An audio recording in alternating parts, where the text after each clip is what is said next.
Good morning, सुप्रभात। आज की ताज़ा खबर के इस नए एपिसोड में मैं श्रुति खोपड़े आप सबका स्वागत करती हूँ। तो चलिए फिर शुरू करते हैं ग्लोबल इकोनॉमी के न्यूज़ के साथ। तो यूएस स्टॉक मार्केट का एक अपडेट यहाँ पे देखेंगे। कल जब वो यूएस स्टॉक मार्केट ओपन हुआ उसके बाद S&P 500, नास्डैक, ये जो भी दोनों इंडेक्स थे, इन्होंने ऑल टाइम हाई यहाँ पे एक क्रॉस कर दिया है, जिसका मेन रीज़न था अर्निंग सीजन।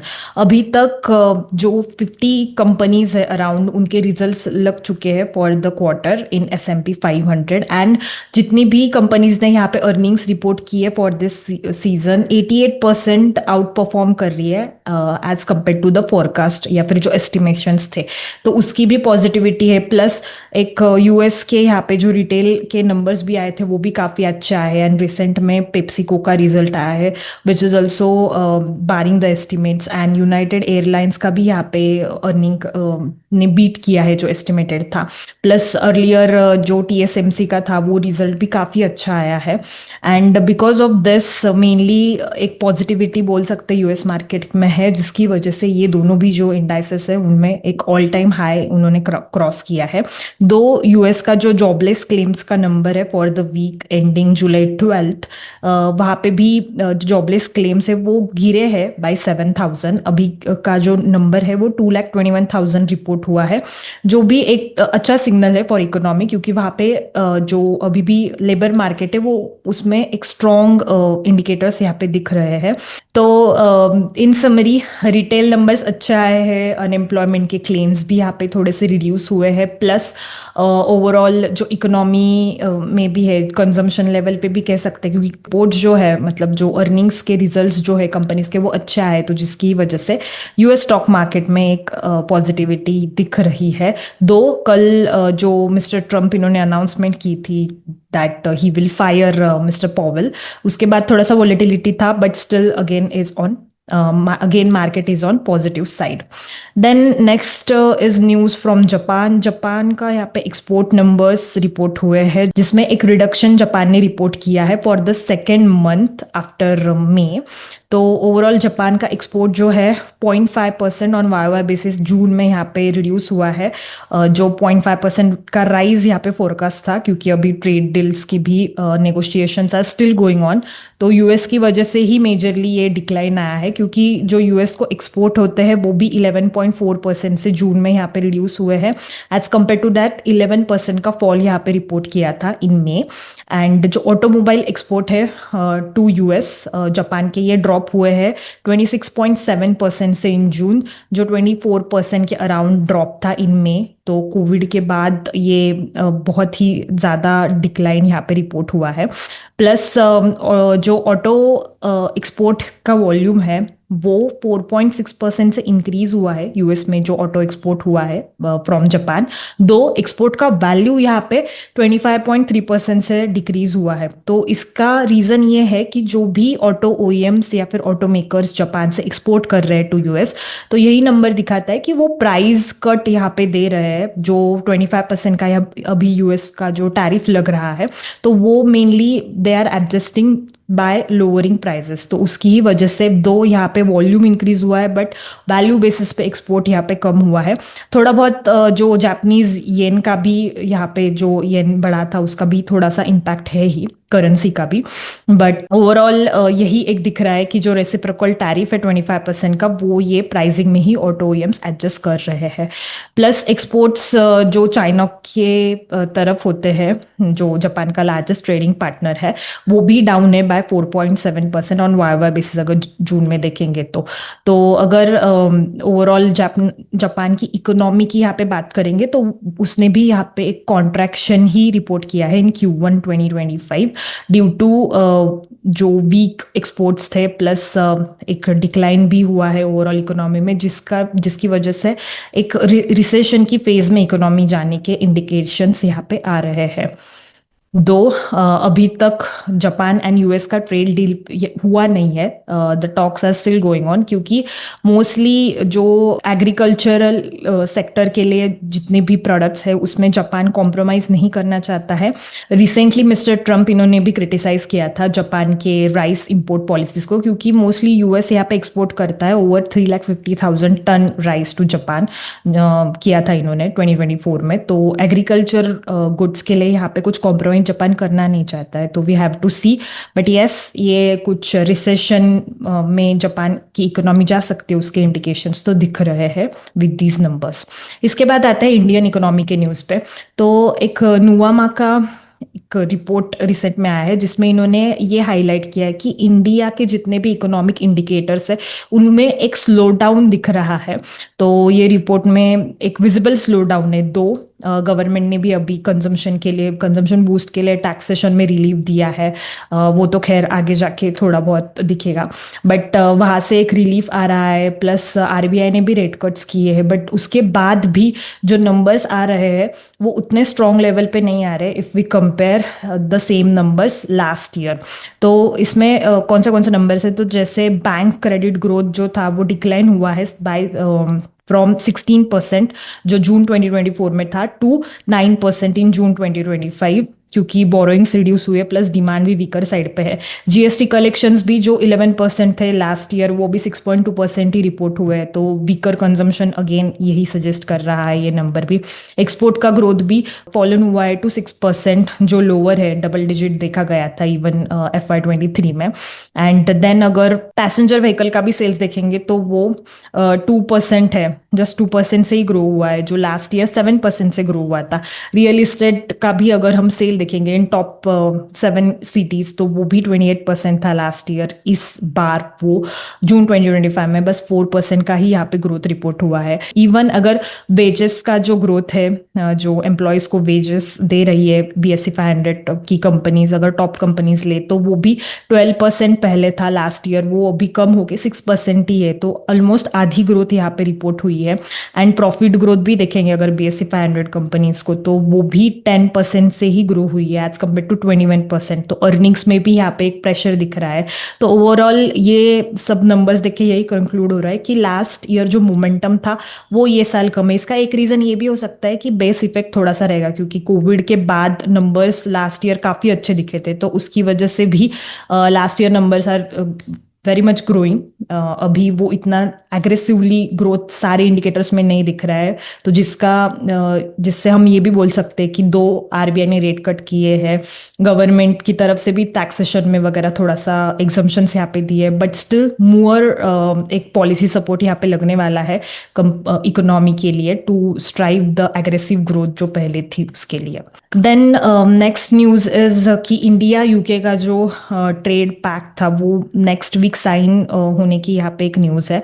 तो एक फ्री ट्रेड अग्रीमेंट यहाँ पे ऑलरेडी अनाउंस किया था इंडिया एंड यूके में।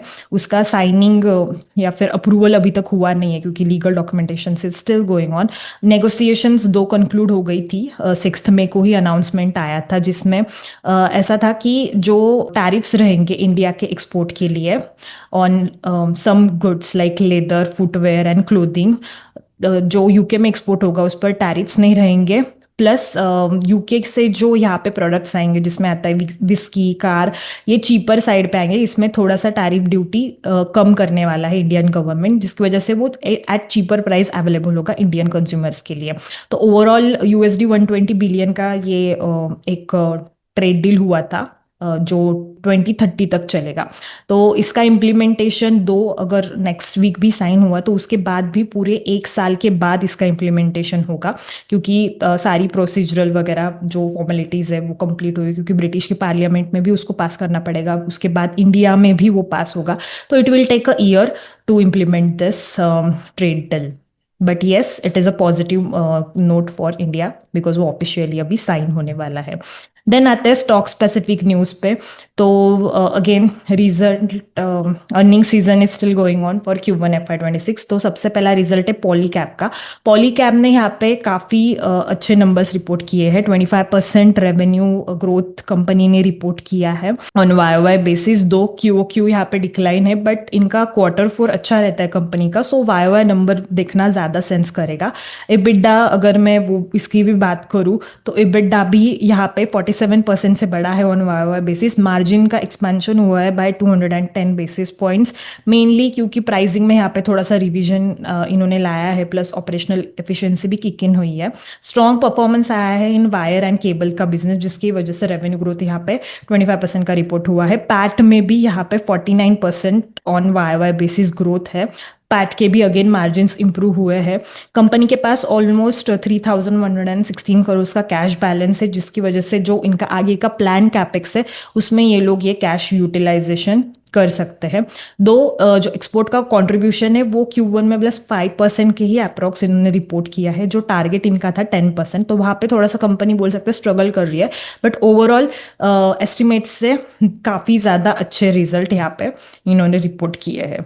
Then next news is from Sona BLW। तो कल जब मार्केट क्लोज हुआ तो तभी सोना BLW ऑलमोस्ट 6 to 7% से यहाँ पे बढ़ा था, because of one news that सोना BLW and BYD is an advance stage of talking. सोना BLW ऑलरेडी ऑटो एंसिलरी है, तो वो कुछ पार्ट्स टेस्ला को यहाँ पे प्रोवाइड करती है फॉर EV वाला जो सेगमेंट है उसके लिए। तो सिमिलर पार्ट्स वो BYD को भी प्रोवाइड करने वाले हैं, ऐसी न्यूज़ ऑलरेडी चल रही थी, बट उनमें कुछ ऑफिशियल यहाँ पे साइन नहीं हुआ है बोथ कंपनीज में। तो अगर इन केस ये ऑफिशियल साइनिंग भी हो जाती है तो उसके बाद सोना BLW एक वहाँ पे लोकलाइज चाइना में प्लांट ओपन करेंगे एंड वहाँ से they will supply the products for EV to BYD। Though सोना BLW ने यहाँ पे स्टॉक एक्सचेंज पे क्लैरिफाई भी किया है कि अभी तक कोई ऑफिशियल यहाँ पे उन्होंने साइनिंग नहीं किया है with BYD। Talks are still going on. Then next है इंडियन होटल। इंडियन होटल ने भी यहाँ पे रिजल्ट अपने रिपोर्ट किए हैं। 32% का रेवेन्यू ग्रोथ कंपनी ने रिपोर्ट किया है। जो EBITDA है वो भी 29% से बढ़ा है। जो रेवपार है तो उसमें भी 13% से ग्रोथ है, तो विच शोज दैट रेवेन्यू रेवपार से ज़्यादा ग्रो हुआ है। तो कुछ इन्होंने छोटे थोड़े बहुत एक्विजिशंस भी किए हैं होटल्स के, तो उसका भी इम्पैक्ट रहेगा। प्लस इनका तो मैनेजमेंट फीस से भी यहाँ पे ग्रोथ ही रिपोर्ट किया है कंपनी ने 17% का ऑन YoY बेसिस। एंड इनका एयर केटरिंग का भी बिजनेस है, उसमें भी रेवेन्यू के टर्म्स में अगर बात करूँ तो 21% का ग्रोथ कंपनी ने रिपोर्ट किया है। दो अगर हम यही नंबर्स अगर जैसे कल रिजल्ट आया था ITC होटल का, उसमें भी देखेंगे तो ITC होटल ने भी 15% का रेवेन्यू ग्रोथ यहाँ पे रिपोर्ट किया था। रेव पर उनका 13% से ही बढ़ा था। तो ये बोल सकते हैं कि प्राइसिंग का ही पूरा यहाँ पे इफेक्ट दिख रहा है इन रेवेन्यू ग्रोथ। उनका पैट यहाँ पे 54% से बढ़ा था ITC होटल का, but it is because mainly of other income. Other income 4x हुई है कंपनी की, तो उसका ही वहाँ पे रिजल्ट है।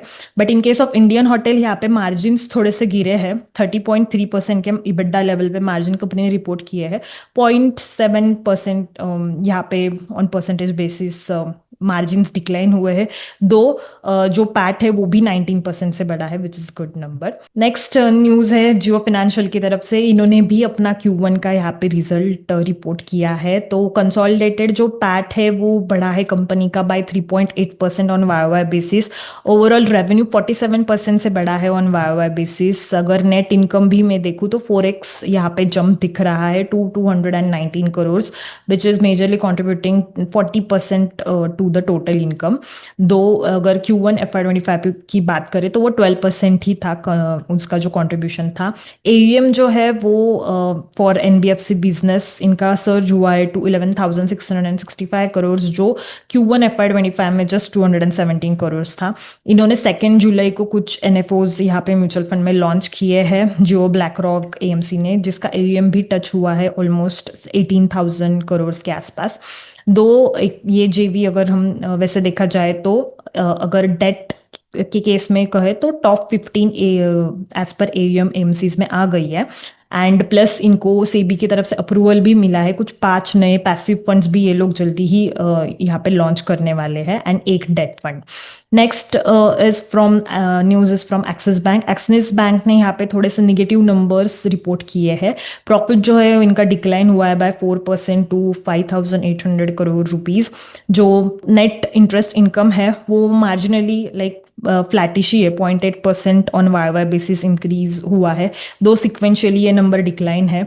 निम जो है which is very important number in case of banks, तो नेट इंटरेस्ट मार्जिन यहाँ पे डिक्लाइन हुआ है टू 3.8%, जो पिछले साल था Q1 FY25 में 4.0%, प्लस अगर मैं Q4 में भी बात करूँ तो तभी भी ये नंबर 3.97 था, तो अच्छा खासा यहाँ पे निम में थोड़ा सा डिप दिख रहा है। ऑपरेटिंग प्रॉफिट इनका बढ़ा है 14% ऑन वाई बेसिस अगर हम ये नंबर देखेंगे तो, बट ऑपरेटिंग कॉस्ट भी है वो 2% से बढ़ी है। प्रोविजनिंग जो है वो सिग्निफिकेंटली यहाँ पे बढ़ी है, 3,900 करोड़ के आसपास प्रोविजनिंग रिपोर्ट की है। यही अगर हम पिछले क्वार्टर में देखेंगे तो 1,300 के आसपास यहाँ पे प्रोविजनिंग की थी कंपनी ने। एंड एनपीएस भी है वो भी यहाँ पे बढ़े हैं, 1.57% के एनपीए रिपोर्ट किए हैं। Q4 में यही नंबर 1.28% का था। ग्रॉस एनपीएस की अगर बात करेंगे तो वो 17,700 करोड़ के आसपास यहाँ पे रिपोर्ट किए हैं। एंड नेट एनपीएस भी यहाँ पे बढ़े है, 0.45% का नेट एनपीए भी रिपोर्ट किया है। तो एनपीए का नंबर यहाँ पे थोड़ा सा बढ़ता हुआ दिख रहा है in case of this bank, जिसका यहाँ पे इंडिकेशन बोल सकते हैं कि असेट क्वालिटी जो है for the bank is deteriorating. Total deposit से वो 9% से ऑन वाई बेसिस रेज हुए हैं। कासा जो है वो 40% ऑफ डिपॉजिट है। टर्म डिपॉजिट 12% से ग्रू हुए हैं। एडवांसेस जो दिए हैं बैंक ने वो 8% से है, तो सिंगल डिजिट यहाँ पे नंबर इन्होंने रिपोर्ट किया in case of retail loan also. तो ओवरऑल सिंगल डिजिट यहाँ पे नंबर बैंक ने रिपोर्ट किया है इन केस ऑफ जो एडवांसेस दिए हैं। डिपॉजिट्स में भी यहाँ पे सिंगल डिजिट ही ग्रोथ है, दो टर्म डिपॉजिट में अच्छी है। मार्जिन्स निम जो है वो स्लाइटली गिरे हैं, एनपीएस बढ़े हैं, तो थोड़ा सा निगेटिव साइड्स पे ही नंबर एक्सिस बैंक ने यहाँ पे रिपोर्ट किए हैं। Then next result is of Wipro. Wipro ने यहाँ पे 11% on Y basis net profit का ग्रोथ रिपोर्ट किया है, जो एस्टिमेट से भी ज्यादा था। इनका जो रेवेन्यू है वो मार्जिनली बढ़ा है, फ्लैटिश ही रहा है इन Q1। अगर हम सीसी टर्म्स में बात करें तो वो डिक्लाइन हुआ है कांस्टेंट करेंसी टर्म्स में by 2.3% on Y basis, despite margin pressure, क्योंकि इन्होंने जो गाइडेंस भी दिया था रेवेन्यू का भी निगेटिव ही गाइडेंस दिया था फॉर दिस क्वार्टर। दो विप्रो ने यहाँ पे ऑपरेटिंग मार्जिन पे एक्सपेंशन किया है, 80 बेसिस पॉइंट का इंक्रीज है। जो डील विंस है इन Q1 वो भी $4.97 बिलियन की रिपोर्ट की है, जिसमें लार्ज डील ऑलमोस्ट 50% का अमाउंट है। एंड ये नंबर इंप्रूव है क्योंकि लास्ट क्वार्टर 3.96 बिलियन की ही यहाँ पे इन्होंने डील्स रिपोर्ट की थी। तो मेजरली डील विनिंग अगेन वापस आ रही है विप्रो के केस में, ऐसे बोल सकते हैं। फॉर Q2 रेवेन्यू का गाइडेंस कंपनी ने दिया है -1% टू +1% का। Next is again result of Tata communication. इनका जो कंसोलिडेटेड पैट है वो गिरा है बाय 43% ऑन वाई बेसिस। दो रेवेन्यू यहाँ पे सिंगल डिजिट ग्रोथ है, 7% का ही ग्रोथ रिपोर्ट किया है। मेजरली इनका जो वॉइस सोल्यूशन एंड ट्रांसफॉर्मेशन वाला जो बिजनेस है उसमें यहाँ पे डिक्लाइन रिपोर्ट हुआ है। एंड प्लस कुछ इनकी कॉस्ट भी इंक्रीज हुए related to network and employee benefit, जिसका ही प्रेशर कंपनी के मार्जिन पे दिख रहा है। इसके बाद next news is from Ambuja cement. Ambuja cement को यहाँ पे एनएससी की तरफ से एक नो ऑब्जेक्शन लेटर मिला है for merger of Sanghvi industries.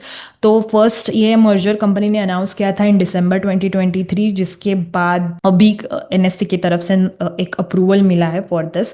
Overall Sanghvi industries का एक्विजिशन यहाँ पे कंपनी ने जो किया था 5,100 करोड़ के आसपास का जो अमाउंट है उस पर किया था, एंड इंटरनल अक्रूवल्स के थ्रू ही कंपनी इसका सारा पेमेंट करने वाली है।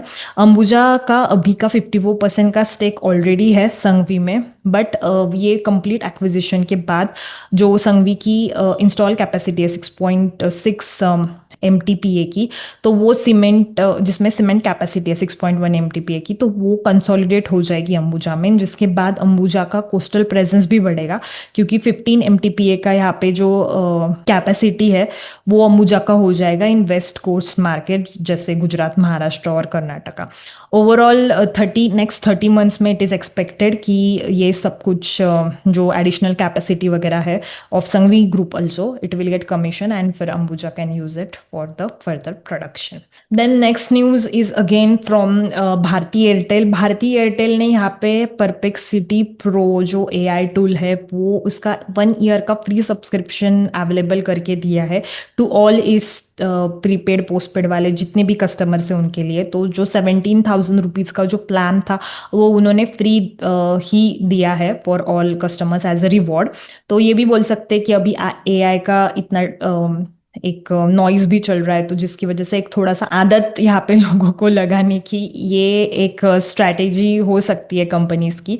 But yes, because of this जो कोलैब इन्होंने किया इसके बाद काफ़ी सारे यूजर्स को तो फायदा होने वाला है, क्योंकि परप्लेक्सिटी का ये AI का प्रो वर्जन कंपनी ने यहाँ पे दिया है। दो जो जैसे अभी पॉलीकैप का भी अच्छे रिजल्ट्स आए हैं, भारती एयरटेल भी अभी new new things they are doing, and these two companies are already into model portfolio जो यदना के मॉडल पोर्टफोलियोज है। तो please do check out our website, उसमें आपको स्टॉकोमीटर ऐसे फंडामेंटल लेवल पे एनालिसिस जितने भी अभी रिजल्ट्स भी मैंने बोले तो उसमें से काफ़ी सारी कंपनीज हम ट्रैक करते हैं, तो उसके रिजल्ट्स भी आपको वहाँ पे देखने मिलेंगे, उसका एनालिसिस फंडामेंटल लेवल पे जो 5G का पैरामीटर है यदना का, प्लस फंडोमीटर का भी आप एक्सेस ले सकते हो, एंड मॉडल पोर्टफोलियोज को भी देख सकते हो कि उसमें कैसी इन्वेस्टमेंट फिलोसॉफी है या फिर कौन से स्टॉक्स वगैरह है। तो please do check out that. अभी तो 50% ऑफ भी चल रहा है, तो SK50 ये कोड यूज करके भी आप उसमें वहाँ पे वो डिस्काउंट अवेल कर सकते हो।